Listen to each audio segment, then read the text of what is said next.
Welcome to the show, everybody. This is your boy Lo Jackson coming to you live with the Only You podcast, where we like to talk about books that are uplifting, cool, real, down to earth, and we like to talk about things like coping skills. We like to talk about neuroplasticity sometimes. We like to talk about all kinds of different things. And today I want to share with you a book called The Prophet. Have you ever heard of it? By Kahlil Gibran. It was first published in 1923. And Mr. Gibran, he was actually born January 6th, 1883. Unfortunately passed away on April 10th, 1931. Usually referred to in English as Kahlil Gibran.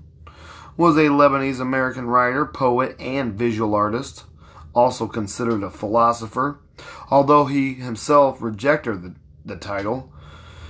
He is best known as the author of The Prophet, which that's what we're going to be reading today, which was first published in the United States in 1923 and has since become one of the best-selling books of all times, you guys.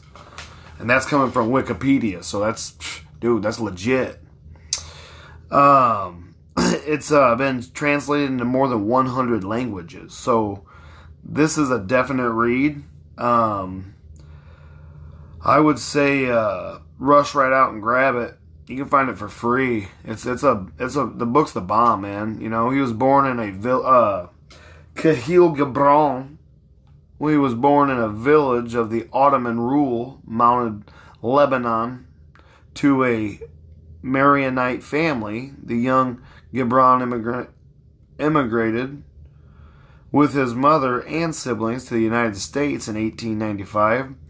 As his mother worked as a seamstress, he was enrolled at a school in Boston, where his creative abilities were quickly noticed by a teacher who presented him to photographer and publisher Alfred A. Gibran was sent back to his native land by his family at age 15 to enroll in the College of De La Sagesse in Beirut.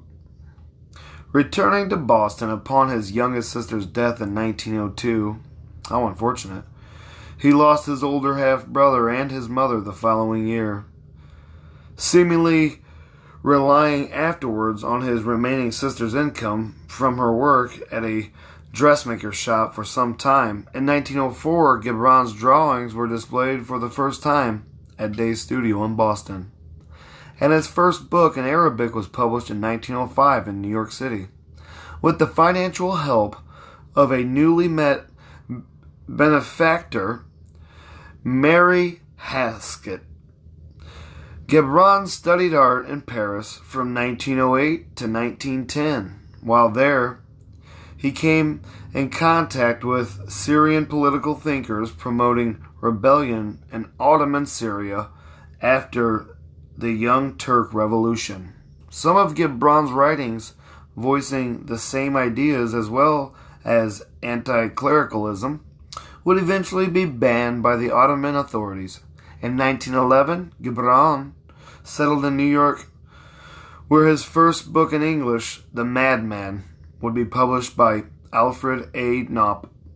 In 1918, the writing of The Prophet, which that's what we're going to be going over today, or The Earth Gods, also underway. His visual artwork was shown at Montrose Gallery in 1914 and at the galleries of M. Condoler and Company in 1917. He had also been corresponding remarkably with May Zahoui since 1912. And in 1920, Gibran refounded the Pen League with fellow Mehari poets. By the time of his death, and I want to share this with you, what the Mehari poets is Mehari is one of its more literal meanings, being the Arab dysphoria, was a literary movement started by Arabic-speaking writers who had immigrated to America. I just thought I'd share that with you. It was kind of important to know, I thought. Thank you for listening. This is the Only You podcast. It's your boy Lo Jackson, and today we're going over a book by Kahlil Gibran, The Prophet. Thank you for listening, and thank you for sharing me, everybody. By the time of his death at the age of 48 from cirrhosis, he must have been a big drinker, and cirrhosis of the liver, that is, and incipient tuberculosis in one lung. Ooh, yikes, he had tuberculosis. Not good. He had achieved literary fame on both sides of the Atlantic Ocean, and The Prophet had already been translated into German and French by this time. His body was transferred to his birth village in Lebanon. So, thank you for listening, and Chapter 1 is The Coming of the Ship. And thank you guys for listening. This is so good, and I'm glad you're listening. Thank you for tuning in.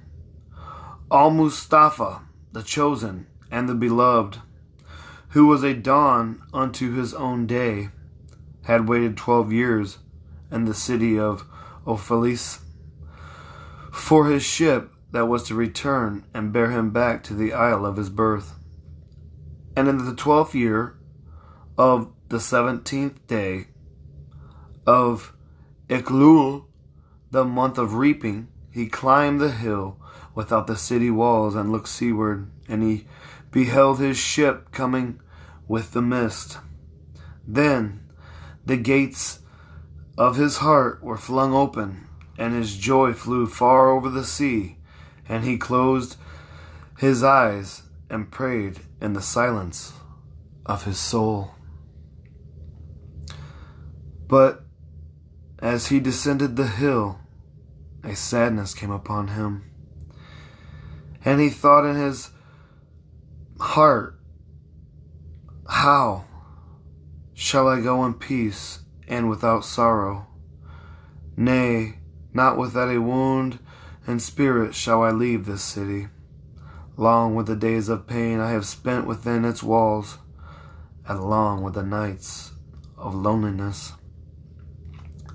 And who can depart from his pain and his loneliness without regret? I think we've all been there. Too many fragments of the spirit have I scattered in these streets, and too many are the children of my longing that walk naked among these hills. I cannot withdraw from them without a burden and an ache. It is not a garment I cast off this day, but a skin that I tear with my own hands. Nor is it a thought I leave behind, but a heart made sweet with hunger and with thirst. Yet I cannot tarry longer. The sea that calls all the things unto her calls me, and I must embark. For I stay, though the hours burn in the night, is to freeze and crystallize and be bound in a mold. Fain would I take with me all that is here, but how shall I? A voice cannot carry the tongue and the lips that give it wings. Alone must it seek the ether. Alone and without his nest shall the eagle fly across the sun. Now when he reached the foot of the hill, he turned again towards the sea, and he saw his ship approaching the harbor, and upon his prow the mariners, the men of his own land.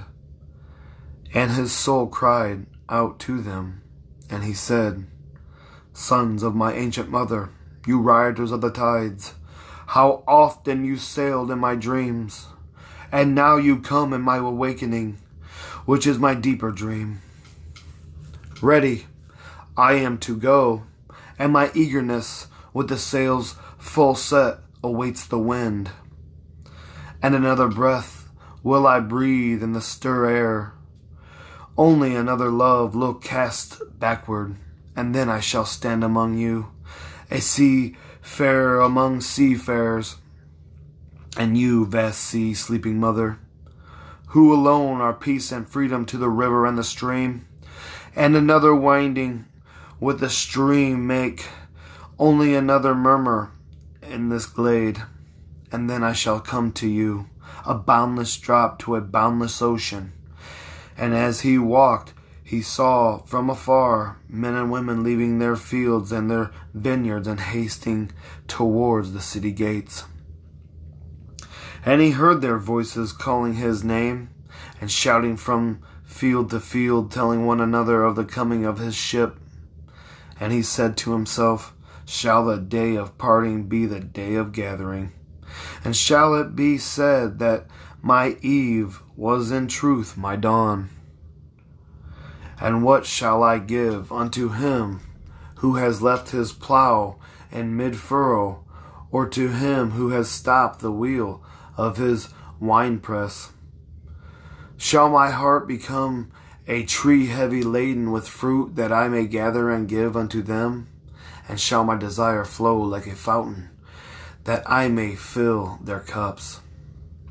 Am I a harp, that the hand of the mighty may touch me?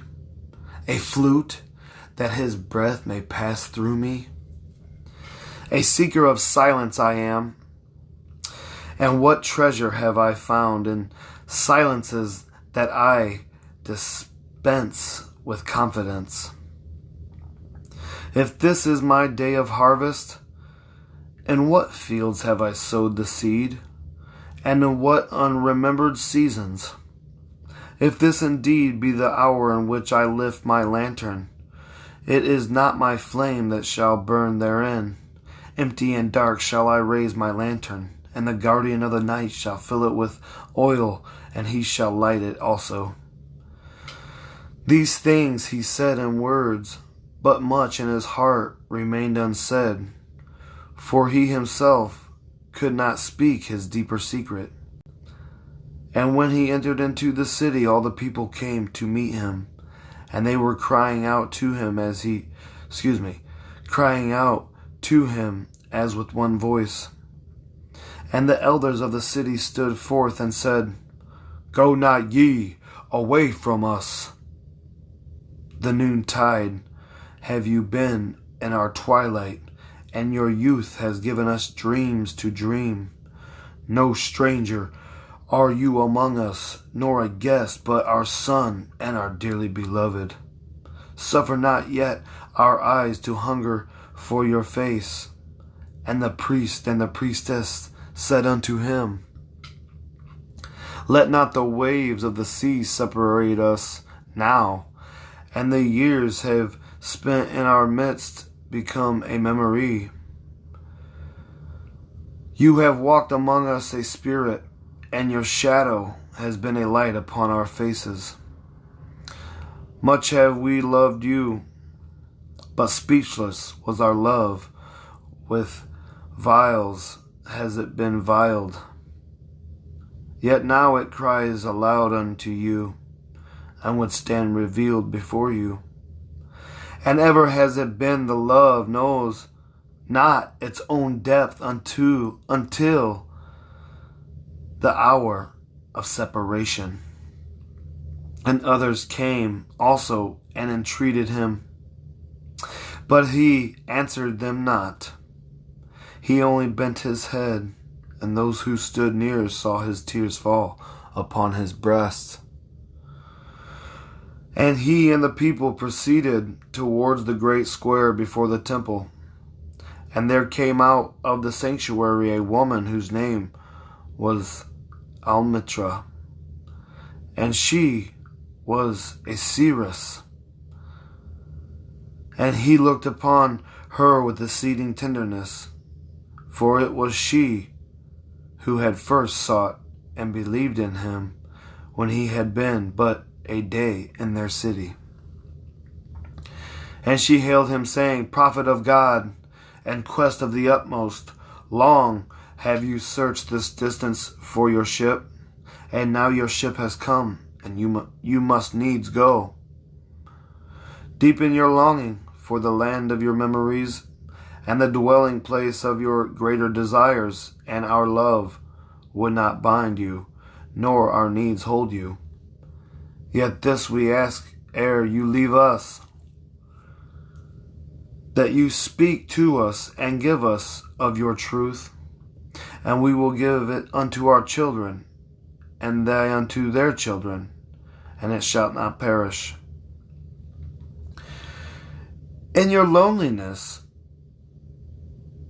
you have watched with our days, and in your wakefulness, you have listened to the weeping and the laughter of our sleep. Now therefore, disclose us to ourselves, and tell us all that has been shown you of that which is between birth and death. And he answered, people of Orphalus, and what can I speak save of that which is even now moving within your souls? Thank you guys for listening. This is the Only You podcast. And today we're going over a book called The Prophet by Kahlil Gibran. It was published in 1923. And this is the second season of the Only You podcast. Thank you guys for tuning in and listening. The next chapter in this book is called Love. And can you feel the words or the wordage in this book? It's so deep and meaningful. I just love the writers. You can just tell that he's diverse all the way around. It's beautiful. It's a beautiful writing all the way around. I give it a 5-star review. Get out there and get it and read it and love it. Then said Almitra, speak us of love. And he raised his head and looked upon the people, and there fell a stillness upon them. And with a great voice he said, when love beckons to you, follow him, though his ways are hard and steep. And when his wings enfold, you yield to him. Though the sword hidden among his pinions may wound you, and when he speaks to you, believe in him. Though his voice may shatter your dreams as the north wind lays west the garden. For as love crowns you, shall he crucify you. Even as he is for your growth, so is he for your pruning. Even as he ascends to your height and caresses your tenderest branches that quiver in the sun, so shall descend to your roots and shake them, and they're clean to the earth. Like sheaves of corn he gathers you unto himself. He threshes you to make you naked. He sifts you to free you from your husks. He grinds you to whiteness. He kneads you until you are pliant. And then he assigns you to his sacrifice fire. And then you may become sacrifice bread for God's sacrifice feast. Hallelujah. All these things shall love do unto you, that you may know the secrets of your heart, and that knowledge become a fragrance of life's heart. But if in your fear you would seek only love's peace and love's pleasure, then it is better for you that you cover your nakedness and pass out of love's threshing floor into the seasonless world, where you shall laugh, but not all your laughter, and weep, but not all your tears. Love gives naught but itself, and takes naught but from itself. Love possesses, nor would it be possessed. For love is sufficient unto love. When you love, you should not say, God is in my heart, but rather, I am in the heart of God. And think not you direct the course of love, for love, if it finds you worthy, directs your course. Love has not love has no other desire but to fulfill itself. But if you love and must needs have desires, let these be your desires. To melt and be like a running brook that sings its melody to the night. To know the pain of too much tenderness. To be wounded by your own understanding of love. And to bleed willing and joyfully. To wake at dawn with winged heart and give thanks for another day of loving. To rest at noon hour and meditate love's ecstasy. To return home at eventide with gratitude, and then to sleep with a prayer for the beloved in your heart and a song of praise upon your lips. Next chapter, marriage. The Almanatra spoke again and said, "And what of marriage, master?" And he answered, saying, "You were born together, and together you shall be evermore. You shall be together when the white wings of death scatter your days. You shall be together even in the silent memory of God. But let there be spaces in your togetherness, and let the winds of the heavens dance between you. Love one another, but make not a bond of love. Let it rather be moving sea between the shores of your souls. Fill each other's cups, but not drink from one cup. Give one another of your bread, but eat not from the same loaf. Sing the dance together and be joyous, but let each one you be alone. Even as strings of a lute are alone, though they quiver with the same music. Give your hearts, but not into each other's keeping. For only the hands of life can contain your hearts, and stand together yet not near together. For the pillars of the temple stand apart, and the oak tree and the cypress grow not into each other's shadow. And a woman who held a baby against her bosom said, "Speak to us of children." And the next chapter is children. And he said, "Your children are not your children. They are the sons and daughters of life's longing for itself. They come through you, but not from you. And though they are with you, yet they belong not to you. You may give them your love, but not your thoughts, for they have their own thoughts. You may house their bodies, but not their souls, for their souls dwell in the house of tomorrow, which you cannot visit, not even in your dreams. You may strive to be like them, but seek not to make them like you. For life goes not backward, nor tarries with yesterday. You are the bows from which your children, as living arrows, are sent forth. The archer sees the mark upon the path of the infinite, and he bends you with his might, that his arrows may go swift and far. Let your bending in the archer's hand be for gladness. For even as he loves the arrow that flies, so he loves also the bow that is stable. Giving is the next chapter. Then said the rich man, "Speak to us of giving." And he answered, "You give but little when you give of your possessions. It is when you give of yourself that you truly give. For what are your possessions but things you keep and guard for fear you may need them tomorrow? And tomorrow, what shall tomorrow bring to the overabundant dog bearing bones into the trackless sand as he follows the pilgrims to the holy city? And what is fear of need but need itself.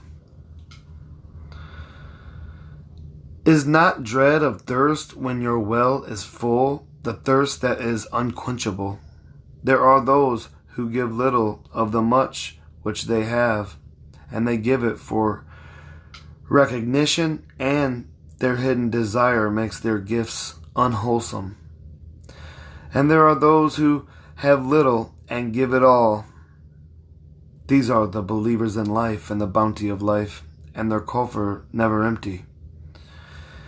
There are those who give with joy, and that give is their reward. And there are those who give with pain, and that pain is their baptism. And there are those give and know not pain is giving. And there are those who give and know not pain is giving, nor do they seek joy, nor give with mindfulness of virtue. They give as in yonder valley of myrtle breaths its fragrance into space. Through the hands of such as these God speaks, and from behind their eyes he smiles upon the earth. It is well to give when asked, but it is better to give unasked, though understanding. And too open-handed the search of one who shall receive is joy greater than giving. And is there aught you would withhold? All you have shall someday be given. Therefore give now, the season of giving may be yours, and not your inheritors. You often say, I would give, but only to the deserving. The tree in your orchard say not so, nor the flocks in your pasture. They give that they may live, for to withhold is to perish. Surely he who is worthy to receive his days and his nights is worthy of all else from you. And he who has deserved to drink from the ocean of life deserves to fill his cup from your little stream. And I think this is pretty much saying, nobody's better than anybody else. And when people start realizing that, life will get better. This is just a really, really on-point book, and it's so sophisticated, and the wordage in here is just so deep. I love it. This is the Only You Podcast, your boy Lo Jackson. We're in Season 2 here at You Podcast. Today we're doing The Prophet by Kahlil Gibran. Thank you for tuning in. I appreciate it. And who are you that men should render their bosom and unveil their pride, that you may see their worth naked and their pride unbanished? See first that you yourself deserve to be a giver and an instrument of giving. For in truth it is life that gives unto life, while you who deem yourself a giver are but a witness. And you receivers, and you are all receivers, assume no weight of gratitude, lest you lay a yoke upon yourself and upon him who gives. Rather rise together with the giver on his gifts as on wings. For to be over mindful of your debt is to doubt his generosity, who has the free-hearted earth for mother and God for father. Eating and drinking is the next title. Then an old man, a keeper of an inn, said, Speak to us of eating and drinking. And he said, Would that you could live on the fragrance of earth like an air plant be sustained by the light. But since you must kill to eat and rob the newly born of its mother's milk to quench your thirst, let it then be an act of worship. And let your board stand an altar on which the pure and the innocent of forest and plain are sacrificed for that which is pure and still more innocent and man. When you kill a beast, say to him in your heart, by the same power that slays you, I too am slain, and too shall be consumed. For the law that delivered you into hand shall deliver into a mightier hand. Your blood and my blood is not but the sap that feeds the tree of heaven. And when you crush an apple with your teeth, say to it your heart, say to in your heart, your seed shall live in my body. But hey, everybody out there, you don't want to eat apple seeds. They have arsenic in them, and arsenic is poisonous, and it'll kill you over time. Don't eat apple seeds. And the buds of your tomorrow shall blossom in my heart, and your fragrance shall be my breath. And together we shall rejoice through all the seasons. And in the autumn, when you gather the grapes of your vineyard for the wine press, say in your heart, I too am a vineyard. My fruit shall be gathered for the winepress, and like new wine I shall be kept in eternal vessels. And in winter, when you draw the wine, let there be in your heart a song for each cup, and let there be in the song a remembrance of the autumn days, and for the vineyard, and for the winepress. And that's just giving thanks and being grateful for what you have, I think.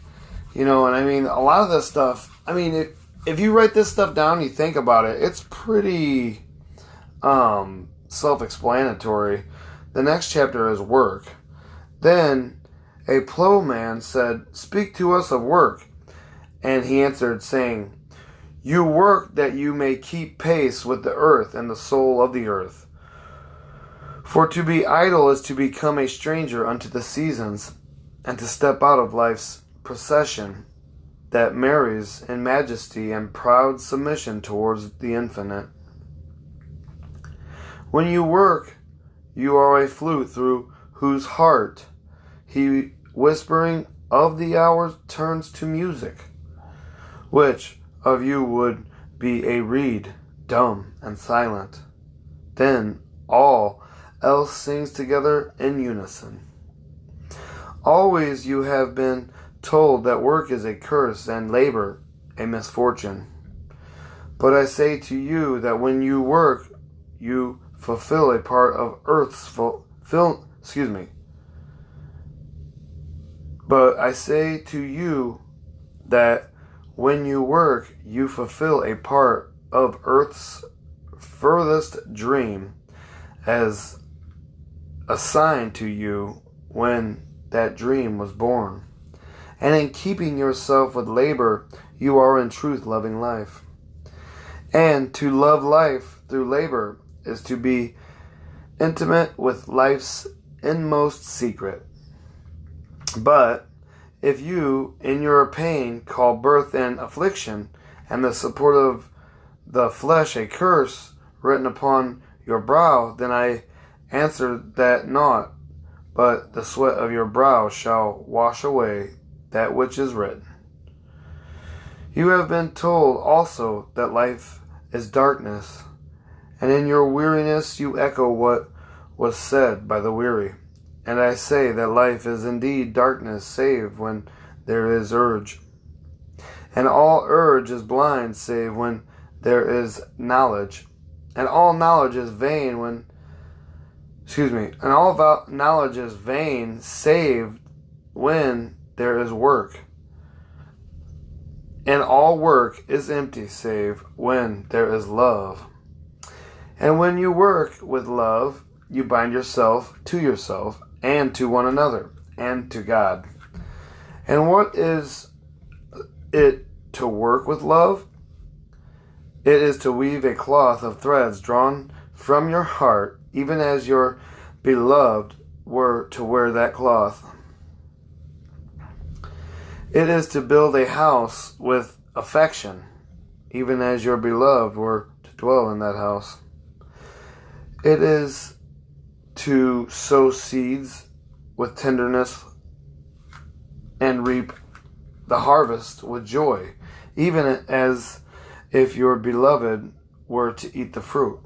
Thank you guys for listening today. This is the Only You podcast. This is your boy Lo Jackson, and this has been The Prophet by Kahlil Gibran. Please tune in later for my next episode. I wanted to include, before I wound up stopping the pod, I wanted to include some coping skills for when you actually fall in love with someone. And, love is overwhelming.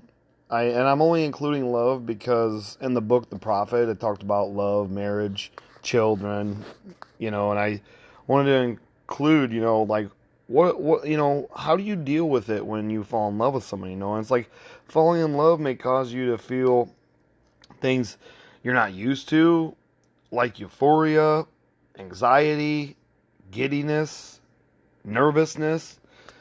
If you've been feeling completely out of whack, don't stress. That's normal. These things will become manageable. They'll become manageable as time goes on, if I could talk. Especially if you work to process all the feelings and emotions that you're going through. And the first thing would be identify your emotions as they come. If you're having trouble with this, try journaling. And I journal every day. I got a thought journal by my bedside and a daily journal at my desk. And journaling is one of the greatest things for a human being, because then you can reread, go back, see how far you've come, remember how far you've come. And with negative or overwhelming emotion, take note of where you feel them in your body. And that's important because those are traumas. Remember, traumas happen in your bodies, and you got to realize that where the feelings are coming from. Consider what thought brought the feeling on. Don't shut the emotion out. That's very important. Instead of I don't know how to explain it, because all feelings are temporary, but they can be meaningful too. By noticing your feelings without judgment, you can process and move past big emotions, if that makes sense. You could talk to a friend. Discussions can help you express emotions in healthy ways.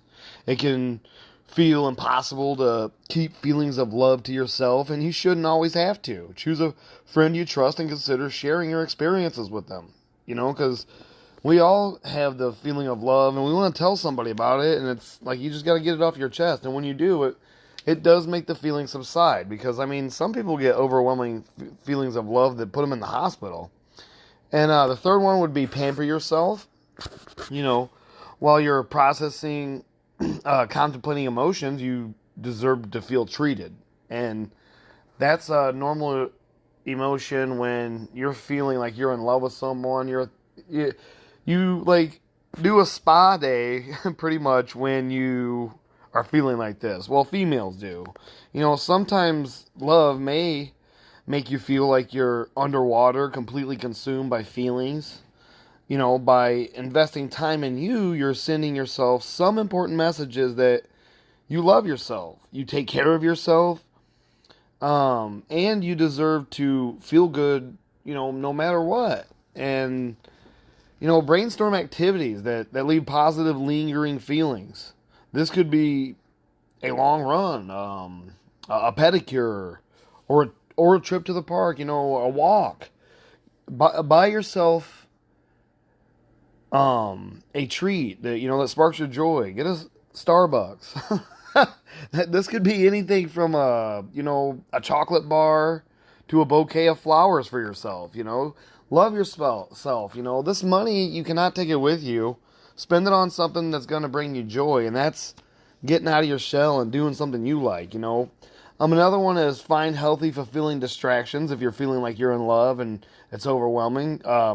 Spending time thinking about other things can help you also recharge. When you love is constantly on the, when you have love constantly on the brain, it may start to feel exhausting to you. If you are struggling to think of anything else, filling your schedule with distracting activities can help. These time fillers should positively affect your mood and help you turn off your thoughts. So then, you'll obviously be working towards not feeling so overwhelmed by the new love you're feeling. Another one's be kind to yourself. Love can affect your self-confidence, but self-love can help you really boost your confidence big time. When you're in love, especially if you're worried that the other person may not feel the same, it's so easy to question your value as a person. And we all have done this. You did it in grade school, check yes or no. You remember those days, sending a little note to your little friend over there, You may realize that you're blaming another person's feelings on yourself, even though those feelings are completely out of your control. And remember, no one can make you feel anything but you. You're in control of those feelings. So, try incorporating positive affirmations like into your morning routine. I'm enough. When you look in the mirror, I deserve love. I'm beautiful. I'm a giving, caring, kind person. Things like that. So, when you try challenging negative self-talk, which every human being has some sort of self-talk inside of them. Us humans are one of the only animals that has that kind of mind where we can have self-talk. And one that's you want to challenge is negative self-talk. For instance, I'm not cool enough. They probably don't love me. Could be challenged with I'm worthy of love and I don't know how they feel yet. Remember, yet. When you express the word yet and you use the word yet, it lets your mind, feel free, when you use the word yet and in control. And people sense that too when you say yet because it's a futuristic word. And that's true. You may not know how they feel yet, so don't count yourself out. And remember, their feelings don't determine your worth, man. You are way worth more than their feelings or their opinions and stuff like that. Because like I said before, we like to overstep our own opinions to validate other people's opinions. Then we wind up crossing our own boundaries. And then, a year or two down the road, you're miserable in your relationship. No thanks. Another one is when you're in love, you could keep getting to know the person you love. Strengthening your connection will help you understand your feelings. Even if you're not quite ready to express how you feel, you can still bond with the person you love. By getting to know each other better, you'll both gain a more complete sense of how you feel about the other person and how they feel about you, I would assume, Plus, you'll always have a better foundation to build a relationship from, later down the road if, things do turn up. If you're in a relationship, try having a deep conversation, listening to music or making sure you connect, some cuddling, after you get intimate or whatever, if they're a friend, you could try a casual conversation, like a think tank, take a walk and talk. When in love, you may feel intensely curious. Use this to ask great questions, I would say. If you don't know them well, look for chances to ask them about themselves, and I would explain more about myself to them.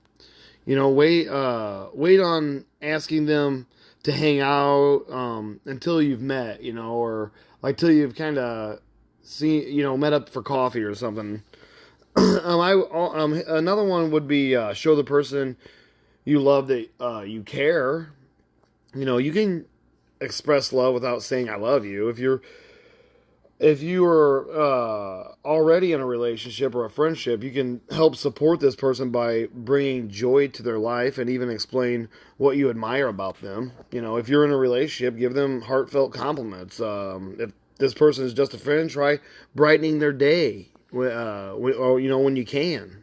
Send them silly text messages or something that'll definitely make them laugh. Another one when you're having intense love feelings would be figuring out what you want before you express your love.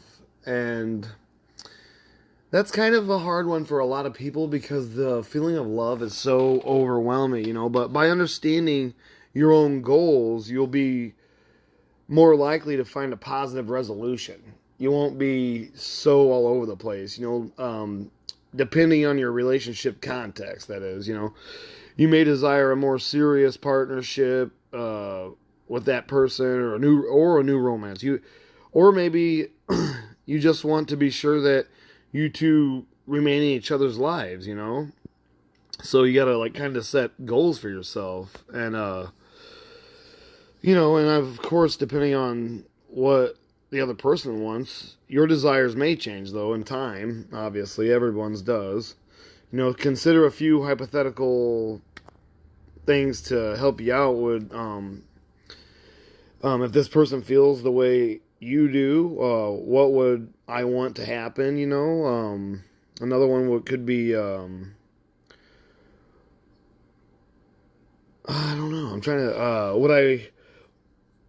Would I want our relationship to change? If so, how? That'd be one. If this person maybe this person doesn't feel the same, and what would I want to happen then? Would I want to stay friends? Would I want to keep dating? If this person isn't sure yet, then what then? Yeah, am I comfortable waiting until they know? If so, how long? And those are questions you always got to ask yourselves when you're deciding to get into a relationship with someone, because in life, we date as human beings. When you break up with someone, there are things about that person that rub you raw, that are making you, if their voice is annoying you within a year, they're not for you. Get out. Don't waste your time and don't waste their time, because in life, we date to find the person that we can lay with forever. And that's marriage. And that's what, in the book The Prophet talked about, by Kahlil Gibran. And this is the Only You podcast. And right now we're talking about ways to cope with serious love emotions, And another one would be tell the person you love how you feel, Pretty much, I love you now. That's a hard one for a lot of people, is to say I love you, because that's a serious statement. For the biggest reward, sometimes you have to put yourself out there. It can be terrifying to let somebody know that you're in love with them. That is a real fear, but completely normal. But at the same time, expressing how you feel can be a huge relief, and it's the best way to find out if they feel the same way about you. Wait until you're ready, though. Then consider your circumstances carefully before you decide to act on, or make actions out of those thoughts. If you're in a relationship, just go from the heart. The message will speak for itself.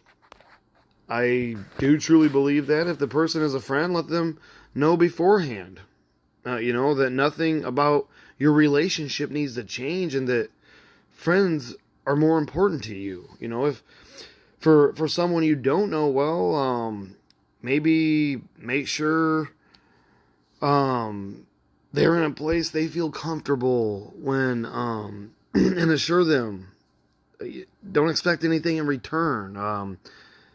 But you need to share that, you're in love with them or whatever, that would be a hard one too, if you didn't really know them well and you were just having because some people have their most overwhelming love feelings. It's crazy, But then again, another one could be give them space. Though it can be tough for you, it's important to give them the time they need, because people need to process, and sometimes it takes people a very long time, especially if it's a friend or a person you don't know, or even if it's somebody you do know and they don't always have the same exact feelings as you do. Then it could be like, whoa, wait a minute, when you're in love, you may want to spend all your time with the other person. When you've shared how you felt, especially, you may be desperate to hear what they have to say in the end, you know, because I mean, I'm sure as soon as you let it out, you're like, you know, how do you feel? I know that's how I would be. It's so hard to do, trust me, I know, I've been there, but you have to respect their time, their space, and, you know, what they want from the situation. You can't just, you can't put expectations on a relationship that you made up in your head, whether it be someone you know, a friend, or someone you don't know that well.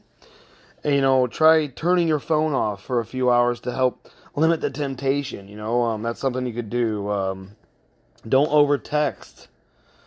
Now is the time to bring back some healthy distractions, you know, start exercising more, start baking again, you know, or cooking yourself homemade meals instead of eating out, or hang out with your friends. Remember that this is someone you care a lot about, you know, no matter how they may feel, you know, folks, giving respect is a part of loving someone, and you need to accept that, and it's perfectly normal to give them their time and space, you know, and let them find out what they want from the situation. That's totally normal. Thank you for tuning in to the Only You podcast, and I'm talking about coping skills for serious love emotions. 11 is take extra care when dealing with tricky relationships. And these are just some things that I've written down. And I want to say that when we fall in love, it can be messy and inconvenient at times. I've fallen in love a couple times in my life, and it was like, oh wow. It was like so hard to, you know, focus on my career and school while I was working a full-time job, you know, while head over heels in love with somebody. It was like the worst. It made it like falling in love with your boss, you know, another person's partner, or, you know, an older sibling's best friend. Those are all pretty complicated, inconvenient, messed up situations, you know. And usually, though, when you look, there's someone in your life that can help you sort through things, you know, and that's somebody you always need to take up to, because, like, you know, 100, 200 years ago, counselors and psychiatrists and all these people, it was mom and dad, grandma and grandpa, and those people, you know. Take some time to find a trustworthy, knowledgeable person in your life for you to speak to. A close friend may be able to help you decide whether or not you should jeopardize your job for a shot with your boss. Sheesh, man, that'd be a rough one. And I'm sure it happens. When you don't feel comfortable reaching out to someone who knows you personally, consider speaking with a therapist then, you know, because, I mean, if you don't have anybody to turn to and you feel it's like, you know, pretty personal, I mean, I guess you know, spend the money. It's hard to control who we love, but we can control the choices we make afterward. You may stand to lose a relationship or a job or, you know, a friendship over love. If that's the case, think hard about which is most important before you act. And that's something that we all have to learn, you know. Think before we act. Use our pre-medial lobes to dictate our fight or flight responses with these, you know, mates of that we find out there, the people we love. Another one, if you're feeling mad love symptoms, is decide together how your relationship move forward. I think that's a pretty big deal. Is, you know, because you can't just have a one-sided relationship. Your relationship, you know, it may need to change. By telling someone that you love them, you participated in an amazing part of life. It takes you so much courage to put yourself out there, and you should be proud of what you accomplished. Honestly, it's like now it's time to decide what will make the happiest going forward. You know, and it's like, yeah, because no matter what went down, there's a happy road ahead. You know, I mean, that's if the other person feels the same way. Decide, you know, how you want them in your life going forward. You know, you could talk about that if you were talking with your significant other, your preferences, your favorites. If either of you doesn't want to see the other, you know, that should be 100% respected. If you offended the other person, they didn't feel like that about you, unfortunately, you have to respect that. And I recently learned of a situation that a person was going out with a person, and one of the persons broke up with the other one, and the other one decided to stalk the other one and drive by their house and their kid's house. I was like, geez Louise, you guys are 100 years old. What's wrong with you? If you're continuing or starting a romantic relationship, now is a good time to get on the same page, because serious feelings are involved, and you don't want to go forward, when you got serious feelings for somebody, because it's just not right, and you would be miserable. And that'd be a one-sided relationship, no fun. And if, and another thing could be, move on if you need to, maybe they don't feel that way, and they, so you're going to have to move on. You deserve to love someone who loves you back. And I've actually been in a relationship where I loved the person and they didn't love me back, ever. And it was insane. They used me. And it was the worst feeling ever, but it is what it is. If this person doesn't feel the same, it's okay. So many people have been in exactly the same position that you are now, feeling the same things you are right now. You actually learn so much from experiences with heartbreak. And you'll take the knowledge into your next, relationship, and you'll grow. You don't mess up again. I mean, you may mess up again in other ways, but you learn from your mistakes. And that's what I mean. That's why we should all date several people before we decide to get married, so we really do know what we want. Because a lot of people don't. They just run out there and get married, and then there's people out there having, they marry people to have kids with them, to divorce them, to have lots of money and stuff. People make a living on that stuff out there. And I just wanted to say thank you guys for listening. Please follow me. Please share me. I have taken a break trying to get this this podcast together for a second season. It is not easy, and I have reached out to authors, and I'm hitting lots of dead ends, and it's tough. Podcasting is tough, but you guys are making it happen for me. This is my second season. I appreciate you, and I'm grateful for each and every one of you. And be living a life that you're proud of. Be out there, be happy. Be in the sunshine, be in the rain. Like Charlie Chaplin said, I love walking in the rain because nobody can see my tears. Thank you for listening.